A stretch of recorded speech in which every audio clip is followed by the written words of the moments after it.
الحمد لله نحمده ونستعينه ونستغفره ونؤمن به ونتوكل عليه ونعوذ بالله من شرور أنفسنا ومن سيئات أعمالنا من يهده الله فلا مضل له ومن يضلل فلا هادي له ونشهد أن لا إله إلا الله وحده لا شريك له ونشهد أن سيدنا ومولانا محمدا عبده ورسوله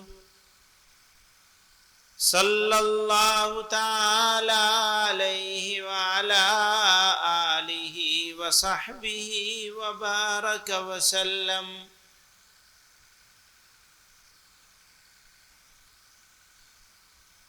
اسٹیج پر موجود معزز علماء کرام،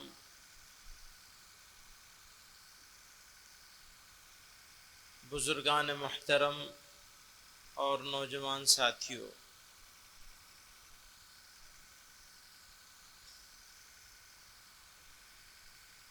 مولانا قطب الدین صاحب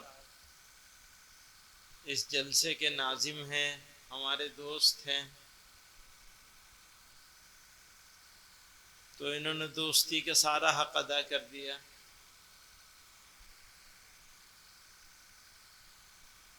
دل کے بہت سارے احساسات اور جذبات ایسے ہوتے ہیں جن کا اظہار کرنا نہ کرنے سے زیادہ بہتر ہوتا ہے، یا نہ کرنا کرنے سے بہتر ہوتا ہے۔ یہاں کچھ روپے ہیں زمین پر، اور ان کا مالک ہے مولانا کیا نام ہے، دل خیرآبادی صاحب، ان تک پہنچوا دیجئے۔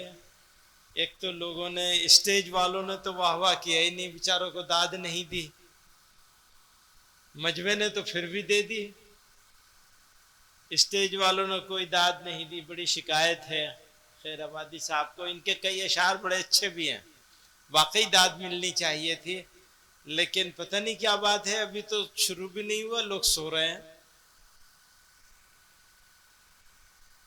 ابھی جمعیت علماء اتر پردیش کے نائب صدر مولانا امین الحق عبداللہ صاحب بیان کر رہے تھے، اور بہت ہی مناسب انداز میں انہوں نے موجودہ حالات، ملک کے موجودہ حالات اور مسلمانوں کی ذمہ داریاں، نوجوانوں کے لیے عمل، اس کو تھوڑے سے وقت میں اچھے سے بیان کیا ہے۔ کاش ہم لوگوں کا مزاج ایک کان سے سن کر دوسرے کان سے نکال دینے کا نہ ہوتا، اور بات کی گہرائی کو اگر ناپتے تو بہت ساری مشکلات کا حل ان مشوروں کے ذریعے سے نکالا جا سکتا ہے۔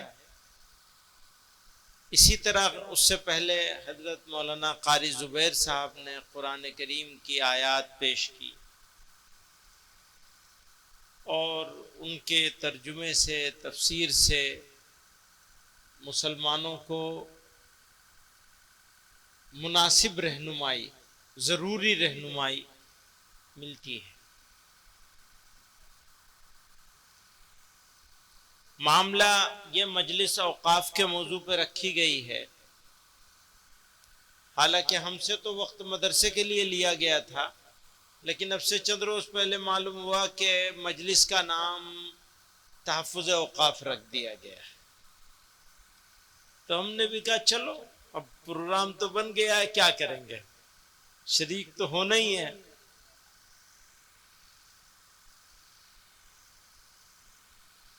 مرکزی حکومت نے اوقاف سے متعلق بنے ہوئے قانون کو تبدیل کرنے کا ارادہ کیا اور پارلیمنٹ میں پیش کر دیا۔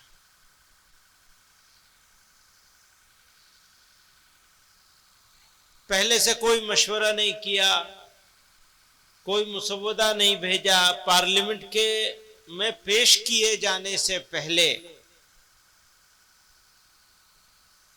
اس کو مختلف مرحلوں سے گزارا جاتا ہے۔ نیا قانون بنایا جا رہا ہو یا پرانے قانون میں تبدیلی کی جا رہی ہو، انہوں نے کسی پروسیس سے نہیں گزارا اور اس کو پیش کر دیا حسب عادت۔ پچھلے 10 سالوں میں یہی ہوا ہے، تو اوقاف کے بارے میں نہیں، ہر بارے میں یہی ہوا ہے، جو سوچیں گے وہ کر دیں گے۔ تو حکومت تو بنائی ہے ڈیموکریٹک راستے سے، لوگوں سے ووٹ لے کر، لیکن طریقہ اختیار کیا ہے ہر معاملے میں غیر ڈیموکریٹک، ان ڈیموکریٹک، غیر جمہوری۔ ہر معاملے میں آپ دیکھیں گے بس جو ہمارے دل میں آ جائے وہ کر دیں گے۔ اچانک رات میں 8 بجے اعلان کر دیں گے نوٹ بندی ہو گئی، بس جو سمجھ میں آ جائے، فائدہ ہو یا نقصان ہو۔ آج تک یہ نہیں بتا پائے، ہماری حکومت یہ نہیں بتا پائی کہ نوٹ بندی سے کتنا فائدہ ہوا اور کتنا نقصان ہوا ہے، آج تک نہیں بتا پائے۔ اگر ایمانداری سے محاسبہ کر لیا جائے تو اسی نوٹ بندی کے زمانے میں ڈاکٹر منموہن سنگھ نے پارلیمنٹ میں تقریر کی تھی، اسی تقریر کو اٹھا کے دیکھ لیا جائے تو انہوں نے یہ ثابت کیا تھا اسی وقت کی تقریر میں، یہ نقصان ہو چکا ہے اور یہ نقصان ہونے والا ہے ملک کا۔ اب ایک مشکل یہ ہے کہ ان کے ووٹروں کو بے وقوف بننے کے علاوہ کوئی کام آتا نہیں، تو ہم کیا کریں؟ ان کو کچھ اور نہیں چاہیے، ان کے ووٹروں کو کچھ اور نہیں چاہیے، بس بے وقوف بن جائیں، بے وقوف بنا لو۔ اب وہ بے وقوف بن رہے ہیں تو ہم کیا کریں؟ بھائی بنتے رہو بے وقوف۔ مہنگائی کہاں پہنچ گئی ہے؟ میں غیر متعلق بات نہیں کر رہا ہوں، متعلق بات کر رہا ہوں۔ پولیٹکس ہے نا، اوقاف کے تحفظ کا مسئلہ پولیٹکس کی وجہ سے کھڑا ہوا ہے، تو مجھے ملک کے حالات تو بتانے پڑیں گے نا۔ ملک کے حالات یہ ہیں کہ مہنگائی آسمان کو چھو گئی ہے۔ اچھا، وہ ہمارے اوپر ظلم کر رہے ہیں، ہمیں ایسا لگتا ہے اور ہے بھی، لگتا بھی ہے اور ہے بھی، ہمارے اوپر ظلم کر رہے ہیں، لیکن جتنا ظلم ہمارے اوپر کر رہے ہیں اس سے زیادہ ظلم اپنے ووٹروں پہ کر رہے ہیں۔ ہم تو ان کے ووٹر نہیں ہیں، ان کے بقول،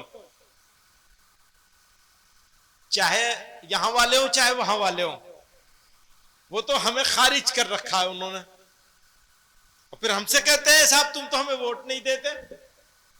بھئی تم نے خارج کر رکھا ہے، خارج کر رکھا ہے نا تم نے۔ ووٹ لینے کے یہی طریقے ہوتے ہیں جو طریقے تم نے اختیار کر رکھے۔ تو میں جو کہہ رہا ہوں اس کو سمجھ لیجئے، ظلم ہمارے اوپر تو ہو ہی رہا ہے، ہم سے زیادہ وہ تمہارے اوپر کر رہے ہیں۔ وہ تمہاری سمجھ میں نہیں آ رہا ہے، عقل پہ پتھر پڑنا، اسی کو تو کہتے ہیں۔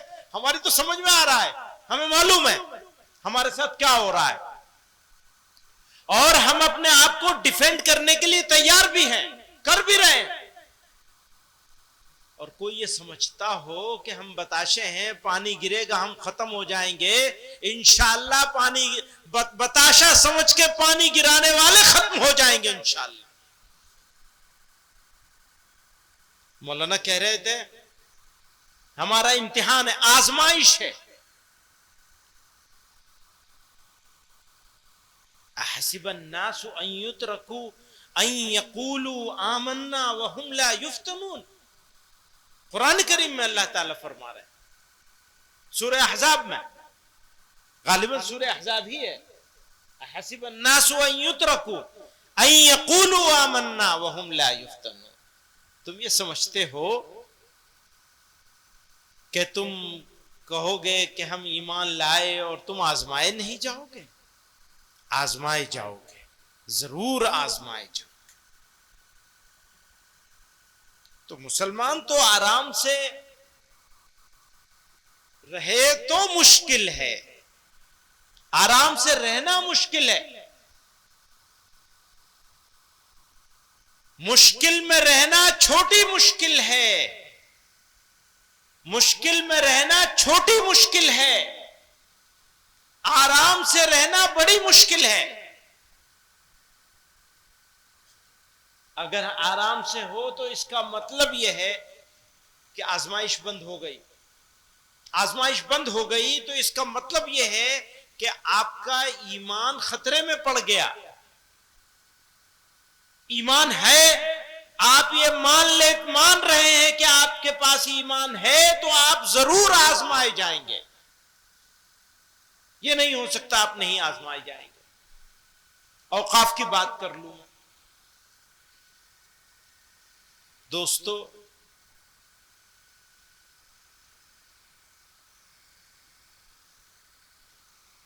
اوقاف کے ساتھ پچھلے 75 سالوں میں بہت خرد برد پہلے سے ہی ہو چکی ہے، پہلے سے ہی ہو چکی ہے. اور ان میں سے اکثر خرد برد ان لوگوں کے ہاتھ سے ہوئی ہے جو سیاسی پارٹیوں کے مسلمان لیڈرز تھے. سیاسی پارٹیوں کے مسلم لیڈرز کو ہی تو نومینیٹ کیا جاتا تھا صوبے میں وقف بورڈوں کا ممبر اور چیئرمین، سارے ملک میں. اب جو خرد برد ہوئی ہے وہ متولیوں کے ہاتھ سے ہوئی ہے اور وقف بورڈوں کے چیئرمینوں کے اور ممبروں کے ہاتھ سے ہوئی ہے. وہ کون تھے؟ مسلمان تھے، سیاسی پارٹیوں سے کی طرف سے نومینیٹ کیے گئے تھے. تو مسلمانوں کے پولیٹیکل لیڈرز تھے وہ، یا یوں کہیں پولیٹیکل پارٹیز کے مسلم لیڈرز تھے. ان کے ہاتھ سے خرد برد ہو گئی. اب یہ جو نیا قانون یعنی امینڈمنٹ لانے کی کوشش کر رہی ہے سرکار، اس کے ذریعے سے خرد برد کرنا، مقدمات میں مسلمانوں کے مسلمان فریق کو ہرانا، عدالت کے ذریعے سے مسلمانوں کی زمین کو ہڑپنا، یہ آسان ہو جائے گا. ابھی تک تھوڑا مشکل تھا، اب اور آسان ہو جائے گا. ہم لوگ مخالفت اسی لیے کر رہے ہیں. ہم کیا کہتے ہیں؟ جمعیت علماء نے 2002 سے یہ کہنا شروع کیا ہے کہ وقف بورڈ کو بنائے جانے کا نظام ایسا ہونا چاہیے جیسے شرومنی گرودوارا پربندھک کمیٹی کا ہے، کہ ان کا اپنا ایک سیپریٹ پولیٹیکل کالج ہے. وہاں لوگ ممبر بنتے ہیں اور ممبر بننے کے بعد یعنی ووٹر بنتے ہیں، اور وہ ووٹرز ایس جی پی سی بناتے ہیں، شرومنی گرودوارا پربندھک کمیٹی. سکھوں کی گرودوارا پربندھک کمیٹی سرکاریں نہیں بناتی. مجھ سے سوال کر رہا تھا آخر اس میں آپ یہ کیوں کہتے ہیں مسلمان ہی ہو؟ بھئی مسلمانوں کی اوقاف ہیں، مسلمانوں کی زمینیں ہیں، تو مسلمان نہیں ہوگا تو کون ہوگا؟ ابھی تو سرکاروں کی طرف سے اپوائنٹڈ مسلمان ہوتے ہیں. ہم یہ کہتے چلے آ رہے ہیں، ڈیمانڈ کر رہے ہیں ہاں اس میں امینڈمنٹ ہونا چاہیے، اور امینڈمنٹ یہ ہونا چاہیے کہ ایس جی پی سی کی طرح سے اس میں الیکشن نہ کہ اپوائنٹمنٹ ہو. یہ بات جمعیت علماء 2002 سے کہتی چلی آ رہی، اس کو اور زیادہ کمزور کر دینا چاہتے ہیں. میرے دوستو بزرگوں، مجھے یہ کہنے کی کوئی ضرورت نہیں ہے کہ جی کسی قیمت پر نہیں بننے دیں گے، یہ کہنے کی میں ضرورت نہیں سمجھتا۔ ہاں، اوقاف کی حفاظت کے لیے جو بن پڑے گا ہر ممکن کوشش کریں گے، اور کسی قربانی سے کوئی دریغ نہیں کریں گے انشاءاللہ۔ بزرگوں اور دوستو، یہ صحیح ہے کہ ملک کے حالات انتہائی حساس اور فکر انگیز، صورتحال ایسی نہیں ہے کہ ہم یہ کہہ سکیں کہ سب کچھ ٹھیک ہے، بلکہ بہت کچھ خرابی کی طرف ہے۔ اور خرابیوں میں ایک بڑی خرابی یہ ہے، ایک خاص طبقہ اپنی بالادستی، سپریمیسی اسٹیبلش کرنے کی کوشش کر رہا ہے۔ اس کی کوشش ہے یہ کہ وہ اعلیٰ درجے کے ہو جائیں اور دوسروں کو ادنا درجے کا بنا دیا جائے، رسوا کر دیا جائے، ذلیل کر دیا جائے، سیکنڈ گریڈ سٹیزن بنا دیا جائے۔ اور یہ پبلک کی طرف سے نہیں ہو رہا ہے، بلکہ سرکاری سرپرستی میں ہو رہا ہے، سرکاریں کر رہی ہیں۔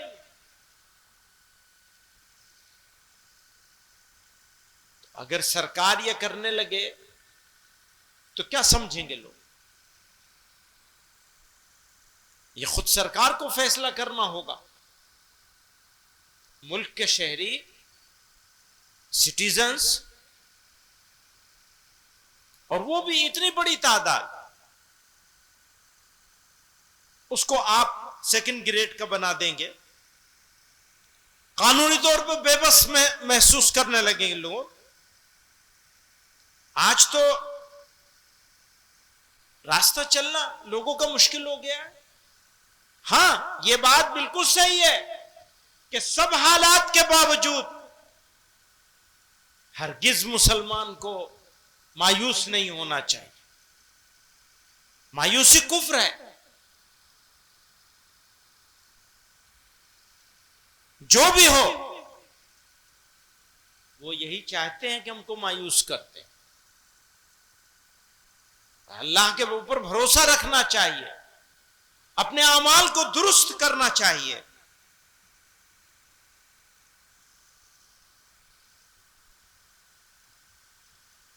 اور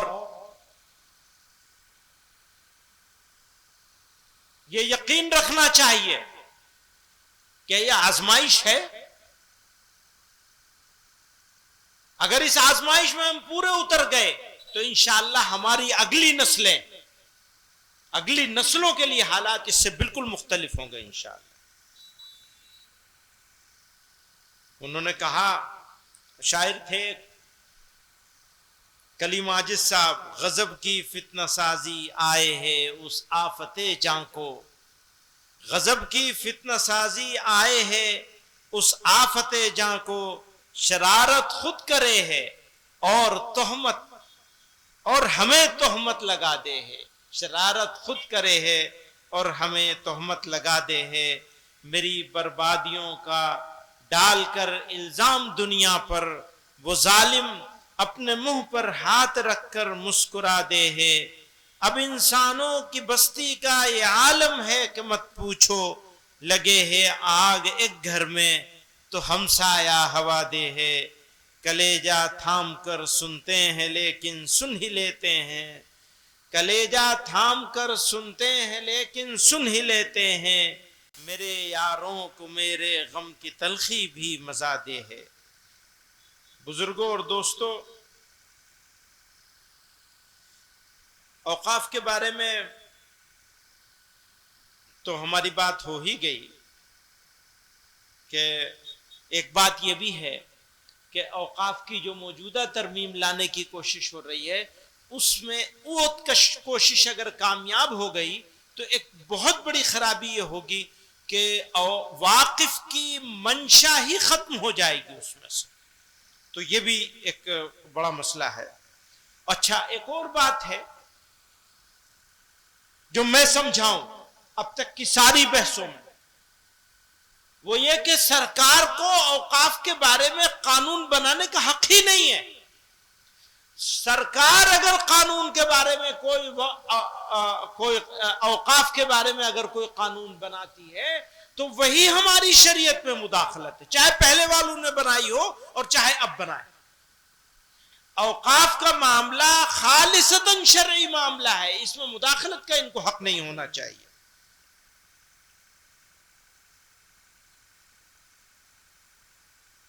مشکل حالات میں مسلمانوں کا عمل اور رد عمل، جس کی طرف مولانا نے بھی اشارہ کیا، صبر، حکمت اور دانشمندی کا آئینہ دار ہونا چاہیے.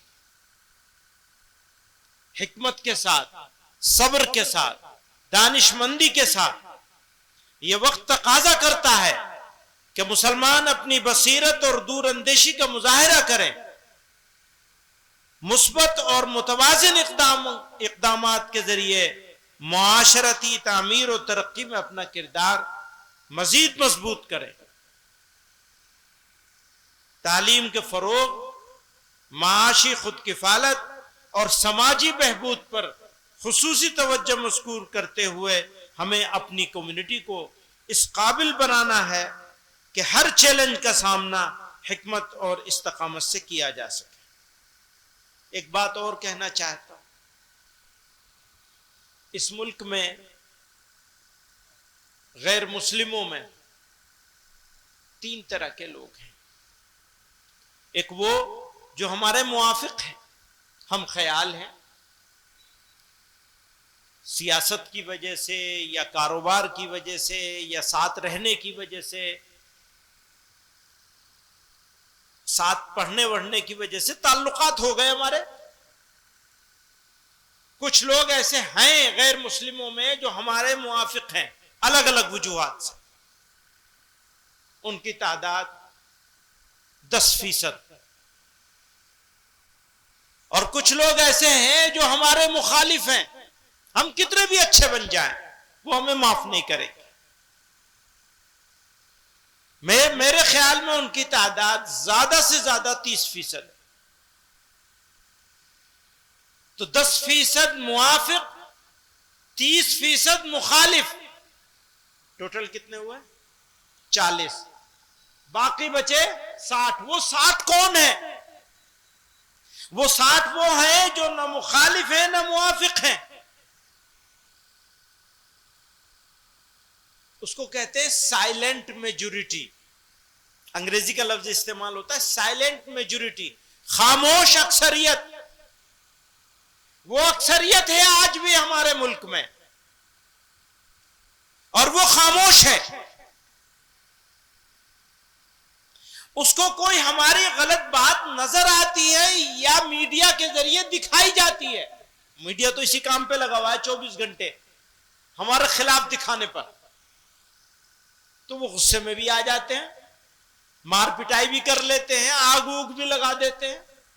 اور ہماری کوئی اچھی بات نظر آ جاتی ہے اتفاق سے تو پھر خوش بھی ہو جاتے ہیں، تعریفیں بھی کرتے ہیں، تالیاں بھی بجاتے ہیں. تو 3 طرح کے لوگ ہو گئے، ایک مخالف ہے، ایک موافق ہے، ایک خاموش ہے. ہمارا مخالف جو 30% ہے زیادہ سے زیادہ، اس کی کوشش یہ ہے کہ اس 60% میں سے کچھ فیصد کو کم سے کم اپنے ساتھ ملا لے. 60 کے 60 کو ملا لے یا نہیں تو کچھ کو تو ملائے. اسی بات کے لیے پوری پروپیگنڈا مہم کھڑی کی ہوئی ہے. جو ہمارا مخالف ہے اس کے لیے نہیں کر رہے ہیں وہ پروپیگنڈا، بلکہ جو نہ مخالف ہے نہ موافق ہے، سائلنٹ میجورٹی ہے، وہ اس کو اپنے ساتھ ملانا چاہتے ہیں اور اس کے لیے یہ گالی گلوچ کا بازار گرم کیا ہوا ہے انہوں نے. تو ہمیں حکمت اور دانائی اگر اختیار کرنی ہے تو اس 60% کو کم نہیں ہونے دینا ہے کسی قیمت۔ ہمارا کوئی عمل اور رد عمل جب ہوگا تو اس نقطۂ نظر سے ہوگا کہ یہ 60% کے اوپر کیا امپیکٹ ہوگا اس کا۔ یا تو ہم یہ سمجھ لیں کہ سارے لوگ ہمارے مخالف ہو گئے، تب ٹھیک ہے جو چاہے کہو، لیکن اگر ان 100% میں سے 60% لوگ ابھی بھی ایسے ہیں جو ہمارے مخالف نہیں ہوئے ہیں اور 10% ہمارے موافق ہیں، تو یہ 70 ہو گئے۔ ہمیں ان کو اپنا مخالف بننے سے روکنے کے لیے جہد مسلسل کرنی چاہیے۔ یہ میں ایک بات کہنا چاہتا ہوں۔ ایک اور بات جس کی طرف انہوں نے اشارہ کیا، میں بھی اس کو ذرا اور وضاحت سے کہہ دوں کہ دعوتی مزاج ہماری ذمہ داری ہے۔ ایک آدمی کو اللہ تعالی نے کسی ایسے ملک میں پیدا کر دیا جہاں مسلمانوں کی اکثریت ہے، سب کام مسلمانوں کے حساب سے ہوتا ہے۔ کس نے پیدا کیا؟ اللہ میاں نے۔ کسی کو ایران میں، کسی کو عراق میں، کسی کو کویت میں، کسی کو کہیں، کسی کو کہیں۔ ہم بھی وہاں پیدا ہو سکتے تھے، اللہ میاں چاہتے تو وہاں پیدا کر دیتے نا۔ اللہ میاں نے یہاں پیدا کیا اس سرزمین پر، کیوں؟ کس لیے اللہ میاں نے یہاں پیدا کیا؟ اللہ میاں نے اس سرزمین پر ہم کو پیدا کیا تو ہمارے اوپر خاص احسان فرمایا۔ جو لوگ ان ملکوں میں پیدا ہوئے ہیں ان کے سامنے یہ اپورچونٹی نہیں ہے کہ وہ اپنے کردار سے، اپنے کیریکٹر سے جناب رسول اللہ صلی اللہ علیہ وسلم کو جو پیغام لے کر اللہ رب العزت نے توحید کا مبعوث فرمایا تھا، ان کو وہ موقع نہیں ملا، ہم کو یہ موقع ملا ہے۔ ہم لوگوں تک اللہ اور اس کے رسول صلی اللہ علیہ وسلم کے پیغام کو پہنچا سکتے ہیں۔ اللہ ہی کے فیصلے سے ہم یہاں پیدا ہوا، تو یہ کوئی مسٹیک ہوئی ہے؟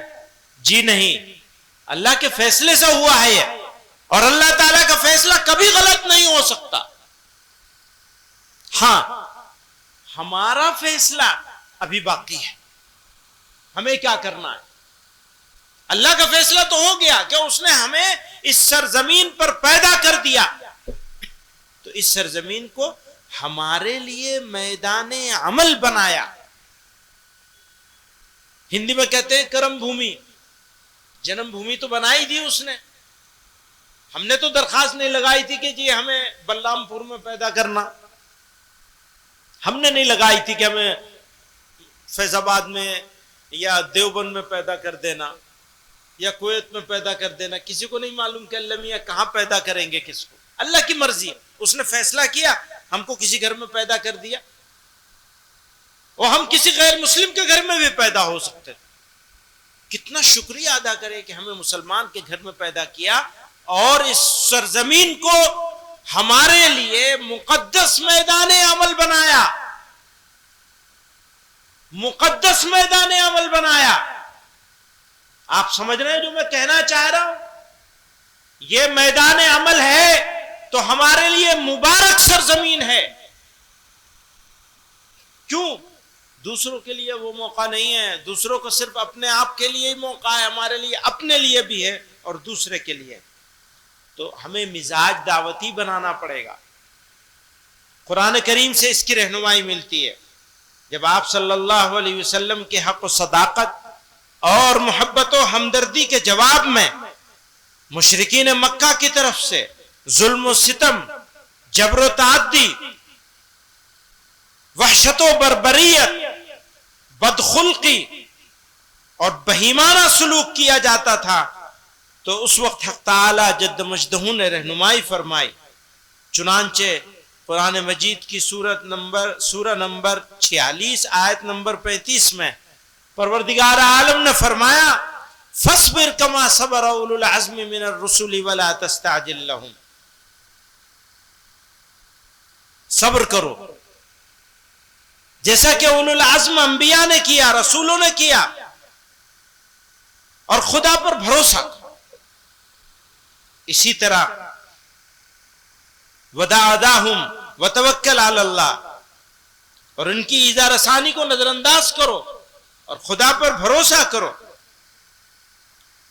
اسی طرح قرآن مجید میں سورہ نحل میں ارشاد فرمایا ادعو الی سبیل ربک بالحکمت والموعظۃ الحسنۃ وجادلہم باللتی ہی احسن، اپنے رب کے راستے کی طرف حکمت اور اچھی نصیحت کے ساتھ بلاؤ، اور ان سے اس طریقے سے بحث کرو جو سب سے اچھا۔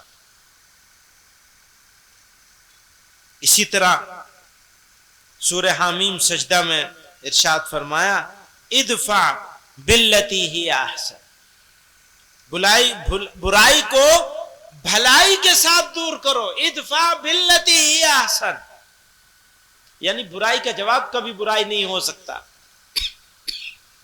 جیسے کو تیسا نہیں ہو سکتا، اینٹ کا جواب پتھر نہیں ہو سکتا۔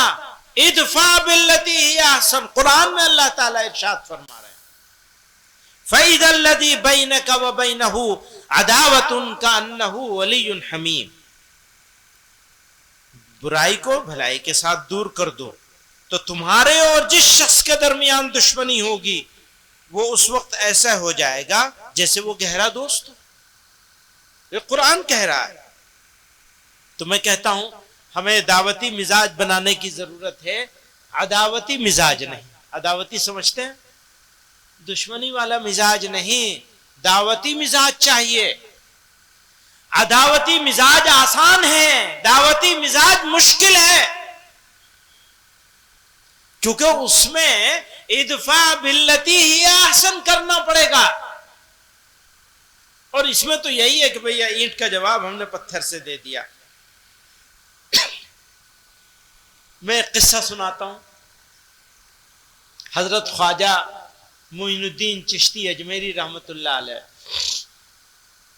ان کے لیے موقع تھا، وہ دلی میں تھے اور غوری کی سلطنت تھی،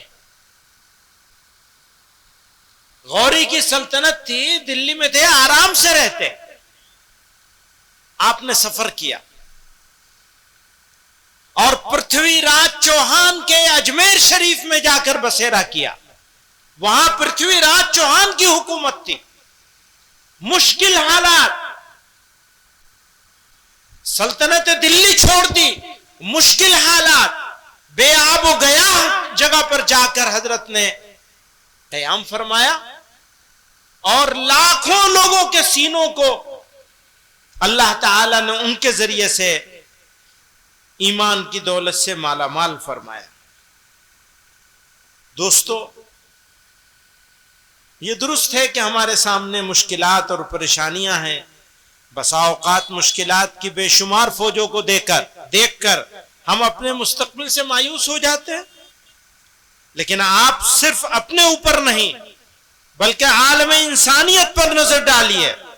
کیا دنیا میں آج کوئی زندہ قوم ایسی بھی ہے کہ وہ زندہ ہو اور مشکلات میں محصور نہ ہو؟ اقوام عالم کو اٹھا کر کے دیکھ لیجئے، اگر کوئی قوم زندہ ہوگی تو مشکلات ضرور ہوں گی۔ اس لیے میں کہتا ہوں کہ مشکلات زندگی کی علامت ہیں۔ مردہ قومیں مشکلات میں مبتلا نہیں ہوتی، وہ تو سرنڈر کر دیتی ہیں۔ ابھی کانپور میں ایک مسلمان خاتون نے مندر میں جا کر پوجا کی، اللہ تعالی کا شریک بنانا، ہر جرم معاف ہو جائے گا، اللہ تعالی کا شریک بنانا معاف نہیں ہوگا۔ قرآن میں اللہ تعالیٰ نے خود ارشاد فرمایا ان اللہ لا یغفر ان یشرک بہ ویغفر ما دون ذلک۔ اس قدر مجھے حیرت ہوئی، مسلمان ایسا کام کرے گا؟ تو یہ تو مردہ ہونے کی علامت ہے نا۔ آپ مردہ ہو جائیے اور جانے لگیے اور کرنے لگیے، شریک ہونے لگیے، تو پھر امتحان کم ہو جائیں گے، پتہ نہیں کم ہوں گے یا بڑھیں گے، اللہ ہی جانتا ہے۔ لیکن اگر آپ زندہ قوم ہیں اور آپ نے عزم کیا ہوا ہے، ہر چیز پہ سمجھوتا کر سکتے ہیں، ایمان پہ سمجھوتا نہیں کریں گے انشاءاللہ۔ آپ نے عزم کیا ہوا ہے، عزم کیا ہے یا نہیں کیا ہے؟ میں نوجوانوں کو سمجھانا چاہتا ہوں، اپنے نوجوان، وقت ختم ہو گیا کیا؟ لمبا ہو گیا کچھ؟ بولا نہیں آپ تشریف لائے تو مجھے سمجھا کہ پرچہ دینے آئے ہوں گے کہ بھیا ٹائم بہت ہو گیا، اب بات ختم کرو، مجھے بھی آگے جانا ہے، لمبا سفر ہے۔ ہاں اچھی بات، آپ کے حکم کی تعمیل ہوگی۔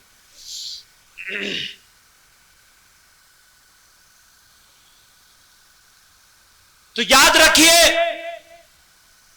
ہر چیز پر سمجھوتا کیا جا سکتا ہے۔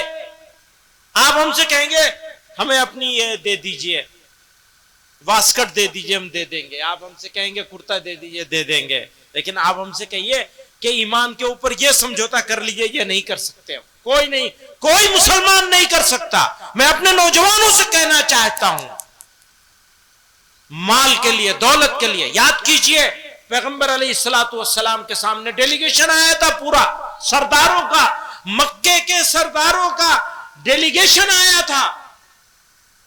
کیا کہہ رہا تھا وہ؟ ایک ہی بات تھی، آپ یہ کہنا بند کر دیجئے کہ اللہ ایک ہے اور کوئی اس کا ساجی اور شریک نہیں ہو سکتا۔ آپ یہ کہنا بند کر دیجئے، آپ کو عرب کی سرداری دے دیں گے ہم۔ مکے کے سردار آئے تھے مل کر اکٹھے ہو کے، ہم آپ کو سرداری دے دیں گے۔ اور دوسری آفر کیا کی تھی؟ جس عورت سے آپ کہیں گے، عرب کی جس عورت سے آپ کہیں گے اس سے ہم آپ کی شادی کروا دیں گے۔ دو آفر کیے تھے، عورت شادی کے لیے اور سرداری، پورے عرب جزیرت العرب کی سرداری دے دیں گے آپ۔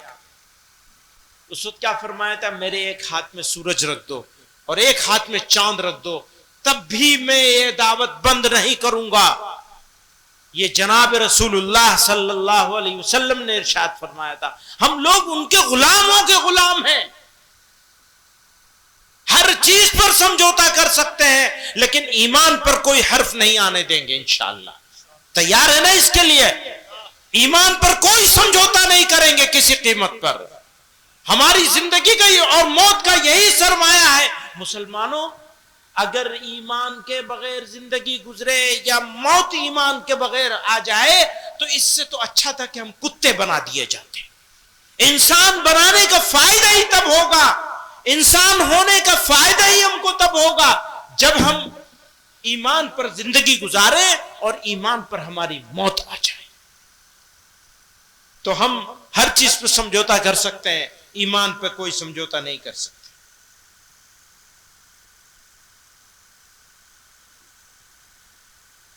وہی آیت ہے جو میں پڑھ رہا تھا۔ کیا لوگوں نے یہ سمجھ رکھا ہے کہ انہیں صرف اتنی بات پر چھوڑ دیا جائے کہ وہ کہتے ہیں کہ ہم ایمان لائے اور انہیں آزمایا نہیں جائے گا؟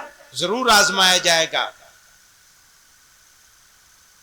مومنوں کو بشارت دی گئی ہے اس میں، اور حقیقت کا بیان یہ ہے کہ مجاہدات سے گھبرانا اور بددل نہیں ہونا چاہیے۔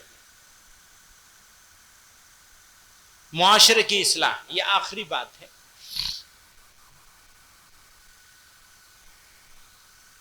اگر دعوتی مزاج ہوگا تو ہمارا ہر کام اللہ اور اس کے رسول صلی اللہ علیہ وسلم کی مرضی کے مطابق ہوگا۔ وہ یہ بات بار بار کہی جاتی ہے، سبھی کہتے ہیں، سب جانتے ہیں، نئی کوئی بات نہیں کہہ رہا ہوں میں، کہ ہمارا ہر کام اللہ اور اس کے رسول صلی اللہ علیہ وسلم کی مرضی کے مطابق ہونا چاہیے۔ کوئی نئی بات بتا رہا ہوں، سب کو معلوم ہے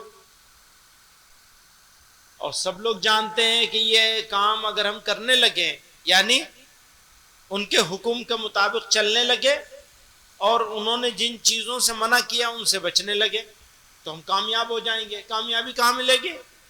آخرت میں۔ سب جانتے ہیں اس بات کو، لیکن ایک بات یاد رکھیے گا، کامیابی صرف آخرت میں نہیں ملے گی، دنیا میں بھی ملے گی۔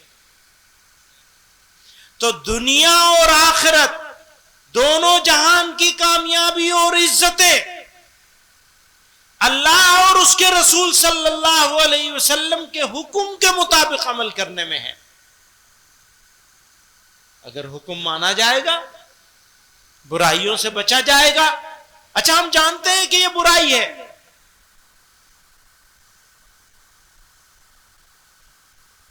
جانتے ہیں,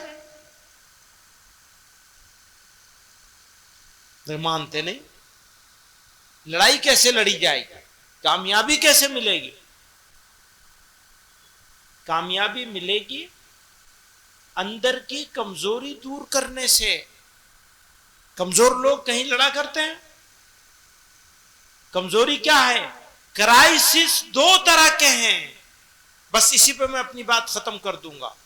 کرائسس دو طرح کے ہیں, ایک انٹرنل کرائسس اور ایک ایکسٹرنل کرائسس.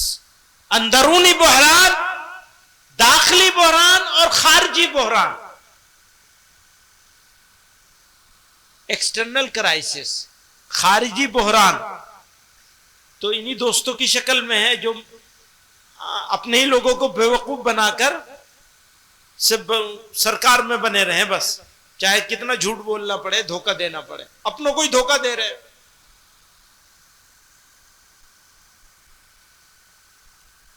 خارجی بحران ہے. پر اس سے اگر آپ کو نمٹنا ہے تو داخلی طور پر کم مضبوط ہونا پڑے گا نا. اگر داخلی طور پر ہم کمزور بنے رہیں گے تو خارجی بحران سے ہم کیسے نمٹیں گے؟ تو میرے بھائیوں, دوستوں, بزرگوں, ہمیں اپنے معاشرے کی اصلاح کرنی چاہیے. ہماری شادیاں ٹھیک طریقے سے ہونی چاہیے, ہمارے گھریلو معاملات ٹھیک ہونے چاہیے, ہمارے بچوں کے ساتھ, ہمارے بیویوں کے ساتھ, ہمارے بھائی بہنوں کے ساتھ ہمارے معاملات بالکل ٹھیک ہونے چاہیے, عمدہ قسم کے. نبی کریم صلی اللہ علیہ وسلم نے فرمایا تم میں بہتر وہ ہے جو اپنے گھر والوں کے لیے بہتر ہو. اگر آپ اپنے گھر والوں کے لیے اچھے ہیں تو پھر آپ اچھے ہیں. گھر والوں کے لیے اچھے نہیں تو آپ اچھے نہیں ہیں, چاہے زمانہ کتنی بھی آپ کی تعریف کرے. گھر سے سفر ٹھیک شروع ہوتا ہے. اپنے بچوں کی تعلیم کا دھیان رکھو. میں نوجوانوں سے کہتا ہوں ان کا زندگی میں ایک نصب العین ہونا چاہیے, محنتی ہونا چاہیے. ان کو اپنی تعلیم پر, اپنے جسم پر محنت کرنی چاہیے. اگر محنت نہیں کرو گے تو کمزور ہو جاؤ گے. کمزور ہو جاؤ گے.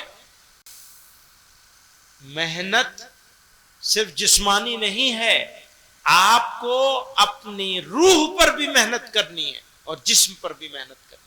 دونوں طرح کی. اپنی روح کو مضبوط کریے, اپنے جسم کو مضبوط کریے. روح کو مضبوط کرنے کے لیے روحانی بیماریوں کا علاج کرنا پڑے گا. جھوٹ, حسد, بغض, کینہ, حرام دیکھنا, حرام سننا, حرام بولنا, حرام کھانا, حتیٰ کہ حرام سوچنے سے بھی بچنا چاہیے. آپ روحانی بیماریوں کا علاج کریں گے اور روحانی بیماریوں سے کو پہچان لیں گے, ان سے بچنے کی کوشش کریں گے, آپ کا جسم بھی مضبوط ہو جائے گا, آپ کا کام بھی مضبوط ہو جائے گا, آپ قوم کے لیے سرمایہ افتخار بن جائیں گے. آپ اپنی کمزوریوں کو دور کریے پلیز. میں نوجوانوں سے بھی کہتا ہوں, ادھیڑ عمر لوگوں سے بھی کہتا ہوں, بزرگوں سے بھی کہتا ہوں, یہ موقع ہے, چانس ہے, پتہ نہیں کس وقت موت آ جائے. وہاں کے سوال بھی تو ہوگا. اس سوال سے اللہ تعالی ہم سب لوگوں کو اس حال میں موت آئے کہ ہم جو ہے عزت کے ساتھ اس سوال, اس پروردگار کے سامنے کھڑے ہو سکے. ہمارا نام اعمال ہمارے دائیں ہاتھ میں ہو. تو روحانی اور جسمانی دونوں طرح سے ہمیں طاقت حاصل کرنی ہے. خاص طور سے نوجوانوں کو, بچوں کو. یہ جو موبائل ہے نا, یہ سب سے بڑا دشمن ہے. اس دشمن سے پیچھا چھڑا لو. ضرورت کے کام کرو, ضرورت بھر آپ اس کا استعمال کریں گے, لیکن ایسا نہ ہو جائے کہ یہ موبائل ہمیں استعمال کرنے لگے. بزرگوں کے لیے بھی مشکل بن گیا ہے، ہر عمر کے لوگوں کے لیے مشکل بن گیا ہے، پتہ ہی نہیں چلتا کتنا وقت اس کے اوپر گزر گیا، علماء کو نہیں پتہ چلتا۔ یہ بہت بڑی بلا ہے، بہت بڑی مصیبت ہے۔ آپ کو اپنے اندر جھانکنا ہوگا، اپنے آپ کو مضبوط کرنا ہوگا، طاقتور بنانا ہوگا، نیکی کے ذریعے، تقوی کے ذریعے، سچائی کے ذریعے، حلال رزق کے ذریعے سے، ایمانداری کی زندگی گزار کے، شرافت سے، صبر سے، میٹھے انداز میں، غصے اور سختی کے بجائے نرمی اور مسکراہٹ کے ساتھ زندگی گزاریے، خود آپ کی صحت کے لیے بھی مفید ہوگا۔ اللہ تعالی ہمیں آپ کو سب کو صحیح طرح سے زندگی گزارنے کی توفیق عطا فرمائے۔ ابھی مجھے ایک حکم دیا گیا، اور یہ نہ بھی دیا جاتا تو بھی مجھے کہنا چاہیے تھا، وہ یکتا کمیٹی مدرسے والوں کا تو پتہ نہیں شکریہ ادا کروں نہ کروں، کر دوں نا، ان کا بھی بلایا تو مدرسے کے نام پہ تھا بھیا، ان کا بھی اور یکتا کمیٹی والوں کا بھی بہت بہت شکریہ۔ انہوں نے اتنے عظیم الشان اجلاس کا اہتمام کیا اور وعدہ خلافی بھی کی ہے نا۔ وعدہ تو یہ تھا کہ مغرب بعد ہوگا، لیکن قوم تو ابھی آ رہی ہے آنکھیں ملتی ہوئی ہے نا۔ تو بہرحال ہم تو اس قابل نہیں ہیں، بہرحال آپ لوگوں نے بلایا تو شکریہ ادا کرتے ہیں۔ اللہ تعالیٰ اس اجلاس کو بامقصد بنائے، شرف قبولیت عطا فرمائے۔ جنہوں نے اس میں آئے حصہ لیا، چاہے دلی سے آئے ہوں، چاہے کانپور سے آئے ہوں، چاہے مراد آباد سے آئے ہوں، اور چاہے یہیں سے آئے ہوں، مراد آباد، دلی، کانپور اور کہاں سے آنے والے لوگ آ گئے، یہاں والے ابھی بھی آ رہے ہیں، ماشاءاللہ سے آمد ہو رہی ہے۔ تو بہرحال دیر آیت درست آیت، ابھی اور بہت سارے علماء باقی ہیں جن کے خطاب ہوں گے، آپ لوگ اس سے مستفیض ہوں گے۔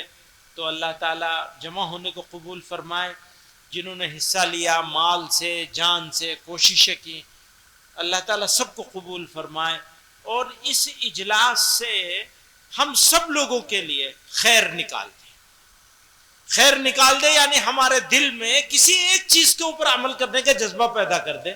یہی جذبہ پیدا کر دے کہ ہم اب جھوٹ نہیں بولیں گے، یہی جذبہ پیدا کر دے کہ حرام مال نہیں کمائیں گے، یہی جذبہ پیدا کر دے کہ اب غصہ نہیں کریں گے، کم سے کم گھر والوں پہ غصہ نہیں کریں گے، یہی جذبہ پیدا کر دے کہ دین سیکھنے کی کوشش کریں گے۔ اور یہ جذبہ تو ضرور لے کے جانا چاہیے کہ ہم اپنے ایمان سے 1 انچ نہیں ہٹیں گے، چاہے جان رہے اور چاہے چلی جائے۔ وآخر دعوانا ان الحمدللہ رب العالمین۔ جزاک اللہ کی چشمم باز کر دی، مرابع جان جاں ہمراز کر دی۔ ہم حضرت کا تمام باشندگان دھرمپور کی جانب سے، خاص طور سے مدرسہ بیت العلوم اور یکتا کمیٹی کی جانب سے حضرت کا شکریہ ادا کرتے ہیں، اور حضرت کو اہلا و سہلا مرحبا کہتے ہوئے آپ کے ہم دیر تک شکر گزار رہیں گے کہ آپ نے ان تمام تر حالات کے باوجود، یعنی مصروفیات کے باوجود، آپ نے اپنا قیمتی وقت دیا، اور اتنے دیر تک آپ الحمدللہ ہمارے اور آپ کے درمیان تشریف فرما رہے، اور آپ نے پوری بشاست کے ساتھ موجودہ حالات پر گفتگو فرمائی۔ ضرورت اس بات کی ہے کہ ہم آپ کی باتوں کو اپنے لیے یعنی دل سے باندھ کر یہاں سے جائیں اور اس پر عمل کرنے کی کوشش کریں۔ یہی آج کے اس اجلاس کا پیغام ہے جو حضرت نے آپ کے سامنے رکھی، کہ اللہ تعالیٰ نے ہمیں اس ملک کے اندر پیدا کیا ہے، تو گویا کہ اللہ تعالیٰ نے ہمیں اس ملک کے اندر یہ چانس اور موقع دیا ہے کہ ہم برادران وطن کے لیے بھی ایمان کی فکر کریں اور دعوتی مزاج پیدا کریں، اور ان کو اپنے سے اور اپنے اسلام سے ہم آہنگ کرنے کی فکر کریں۔ اللہ تعالی حضرت کو جزائے خیر عطا فرمائے، آپ کی عمر میں خیر و برکت عطا فرمائے، ایمان اور صحت کی سلامتی کے ساتھ تا دیر آپ کے سائے کو امت پر قائم اور دائم رکھے۔ ہم انہی لفظوں کے ساتھ آپ کے آمد کا شکریہ ادا کرتے ہیں۔